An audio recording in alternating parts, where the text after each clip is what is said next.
June 6 വ്യാഴാഴ്ച. മാർക്കോസ് 12:28 മുതൽ 34 വരെ വാക്യങ്ങൾ. ഒരു വീട്ടിൽ ഒരമ്മയും കുഞ്ഞും തനിച്ചായിരുന്നു.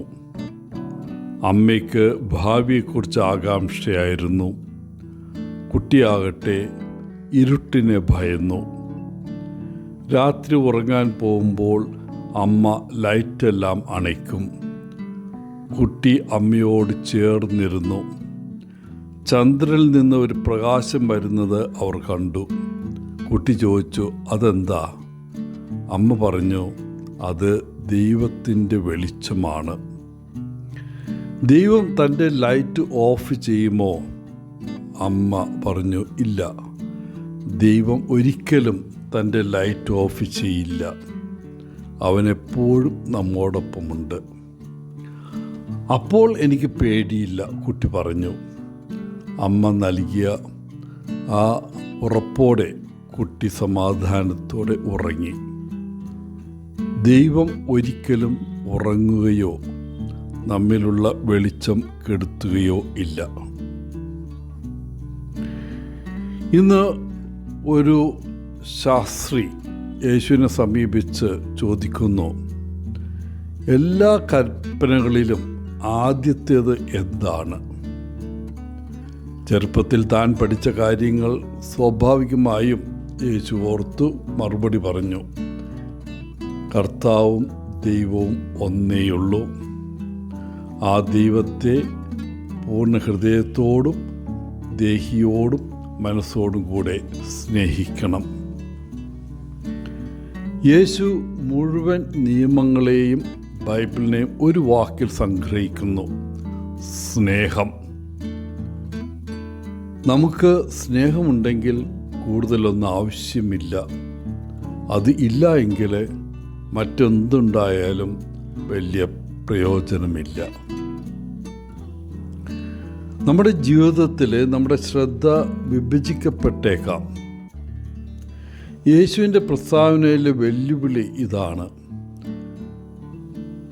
ദൈവത്തെക്കുറിച്ചോ ആത്മാവിനെക്കുറിച്ചോ യേശുവിനെക്കുറിച്ചോ നമ്മൾ എത്ര പ്രാവശ്യം ചിന്തിക്കുന്നു? എല്ലാ ദിവസവും പ്രാർത്ഥിക്കാൻ ഞാൻ സമയം കണ്ടെത്തുന്നുണ്ടോ?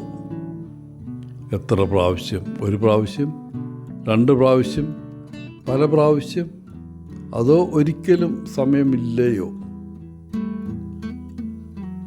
എൻ്റെ പ്രതികരണങ്ങളിൽ ഞാൻ സന്തുഷ്ടനാണോ? അല്ലെങ്കിൽ ദൈവത്തോടൊപ്പം ആയിരിക്കാൻ അല്പസമയം ചെലവഴിക്കാൻ ഞാൻ പരിശ്രമിക്കുമോ? നമ്മുടെ പൂർണ്ണ ഹൃദയത്തോടും ആത്മാവോടും മനസ്സോടും ശക്തിയോടും കൂടെ ദൈവത്തെ സ്നേഹിക്കുക എന്നത് അവനെ എപ്പോഴും ഓർക്കുകയും നമ്മുടെ ജീവിതത്തിലെ ഓരോ നിമിഷവും അവൻ്റെ ഇഷ്ടം നിറവേറ്റുകയും ചെയ്യുക എന്നതാണ്. പ്രാർത്ഥനകളിലൂടെ ദൈവവുമായി നിരന്തര സംഭാഷണം നടത്തി അവനെ സ്തുതിച്ചുകൊണ്ട്, തിരുവെഴുത്തുകൾ വായിച്ചുകൊണ്ട്, ധ്യാനിച്ചുകൊണ്ട് എല്ലായ്പ്പോഴും സന്തോഷകരമായ മനോഭാവം പുലർത്തുന്നതിലൂടെ നാം ദൈവത്തിൻ്റെ ഇഷ്ടം പ്രാവർത്തികമാക്കുന്നു. ദൈവവുമായിട്ടുള്ള നമ്മുടെ ബന്ധത്തെ ഓർത്ത് കഴിഞ്ഞാൽ പിന്നെ ചോദിക്കേണ്ടത്, നമ്മുടെ കുടുംബാംഗങ്ങളും അയൽക്കാരും സഹപ്രവർത്തകരും തെരുവിൽ കണ്ടുമുട്ടുന്ന ഒരാളെയും സ്നേഹിക്കാൻ ഞാൻ എന്തുമാത്രം ശ്രമിക്കുന്നുണ്ട്? ഞാൻ കണ്ടുമുട്ടുന്ന ഓരോ വ്യക്തിയെയും, എനിക്ക് ഇഷ്ടപ്പെടാത്ത വ്യക്തികളെപ്പോലും സ്നേഹിക്കാൻ ഞാൻ ബോധപൂർവം ശ്രമിക്കുന്നുണ്ടോ?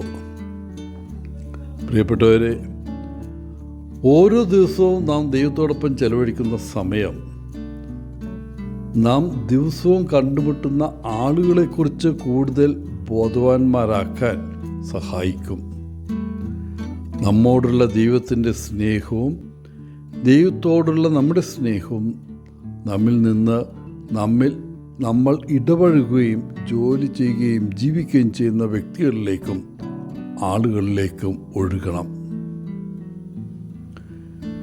നിങ്ങൾ കണ്ടുമുട്ടുന്ന വ്യക്തികളെ ഓർമ്മിക്കാൻ ഞാൻ ഇന്ന് നിങ്ങളെ ക്ഷണിക്കുകയാണ്.